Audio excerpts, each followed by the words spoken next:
Hello and welcome to the channel. Spurs 2 Man United nil. Another bad performance. We had a bad performance last week against Wolves. We did not learn a lesson, and then we can't say that we didn't see the result coming. Anyway, let's analyze the game itself. I'll tell you what, when I look at the team selection, when I saw again Mount and Bruno, two number 10s, away to Spurs, I'm like, what is Ten Hag thinking? We already been played off the park against Wolves. Surely he should have learned the lesson. There's a lot to be said about this game. Our players don't look fit. They look leggy. The team doesn't have a balance in the midfield. There's a lot of things wrong about this Man United team. And the worst thing about it is Ten Hag is not fixing them. A lot of blame to this defeat has to go to Ten Hag. He's been asked during the week about Mason Mount. And he said he understands the fans' concerns. He understands why the fans are asking about Mason Mount. But the thing is, he didn't do anything about it. He didn't change the formation. He didn't change the players. It's obvious for everyone to see that it is the center of the midfield that is the problem. We've been run through the midfield. Our defense was constantly under pressure because there is a hole in our midfield. And the thing is, Casemiro is a good defensive midfielder, is a world-class defensive midfielder. But if you play against Basuma and Sarr, who are hard-working midfielders, against one hard-working midfielder, which is Casemiro, because Bruno and Mount, they play in the same position basically. Ten Hag is trying to adapt Mount into a defensive, into a number 8 box-to-box midfielder, and Mount is not that. And for the life of me, I do not understand why Ten Hag made Mount his priority signing. When we already have several number 10s in our team. We have Bruno is the number 10. We have Eriksson is the number 10. We have Van de Beek, still at the club, is the number 10.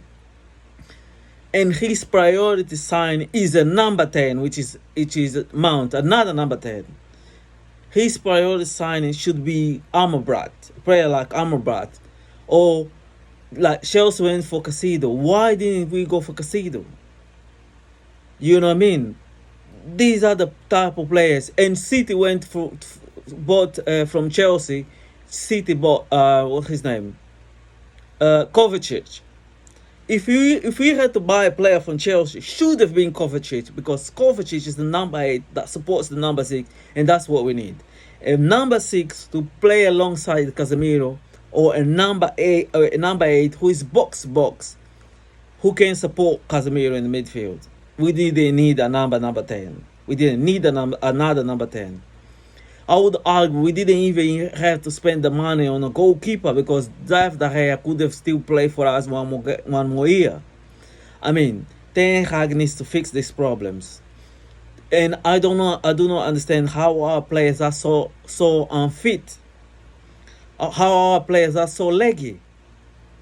We've seen against Wolves players look fitter than our players, and today we've seen the same thing. Spurs players look fitter than our players. We may argue that we could have scored in the first half, and we should have scored in the first half because we had the best chances. How Bruno missed that sitter, how Bruno does not head that ball into the goal is beyond me. He's so close to the net, and he missed it. He had it wide. That was the best chance of the game, and he missed it. Rashford had also a good chance, and he also missed the header.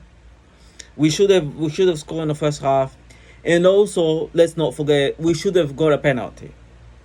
We should have, and because the Spurs defender, his hand are so far away from his body, so open. His arms are so wide open that how is not that penalty? I do not understand. But you know, we get those. You get those in football, and sometimes you don't get those. But the problem was the second half. Okay, we had the best chances in the first half. They also had the chances. They hit the bar twice. Spurs hit the bar twice. We had our chances. We didn't score. We had the best chances. We didn't score. Okay, we came in the second half. Spurs came stronger, but our players, I don't know what Ten Hag told them at the halftime. They were not focused. They came on the second half and Spurs took control of the game. And Ten Hag took too long to make the substitutions. Spurs were dominating the second half. Okay, they scored. And then Ten Hag should have made the substitutions then. Because we were being dominated and we are behind. 1-0 behind. That's when he should have made the substitutions. And most of our players were terrible today. Bruno was terrible. Luke Shaw was leggy. The Spurs attack kept coming through the left side of our defense because Luke Shaw doesn't look fit. Martinez doesn't look fit. Rashford doesn't look fit. Most of our players, they're not 100% fit. And then you have to ask, what had they been doing at pre-season? Because Wolves teams look fitter than our teams and Spurs teams look definitely fitter than our teams. So we need to work on our fitness and Ten Hag need to make those changes in the midfield. We lost the game. We cannot say that Spurs did not deserve to win the game. They deserve to win the game. They dominate us, especially in the second half. And although we had our chances in the first half, we didn't score. We should have come back in the second half stronger. There's also the question of the mentality of this team. Because when things don't go our way, we lose. We lose our shape, we lose our concentration, heads drop down. And this is another thing that Ten Hag needs to work on. The players' mentality. Our team is weak mentally. We're not strong. We're not strong to come back from adversity. So we have all those things to fix. And we may argue we are in the same position we were last season at this point. At the beginning of the season, we were terrible as well. The only difference is we have 3 points because we were lucky to win against Wolves. We didn't deserve to win against the Wolves. And today, we cannot say that we did not see this result coming because Spurs, we've seen how Spurs played their first game of the season. That should have been a warning to Ten Hag. That should have been a warning for Ten Hag to fix that midfield, and they didn't. So, 2-0, we deserve to lose, Spurs deserve to win. So, Ten Hag has a lot of work to do. I hope that this is a wake-up call so that we go on a transfer market. And while we still have about 2 weeks, we need to get our midfielder. We need to get Amrabat. We need to get Amrabat playing next to Casemiro. And we need to drop Mount.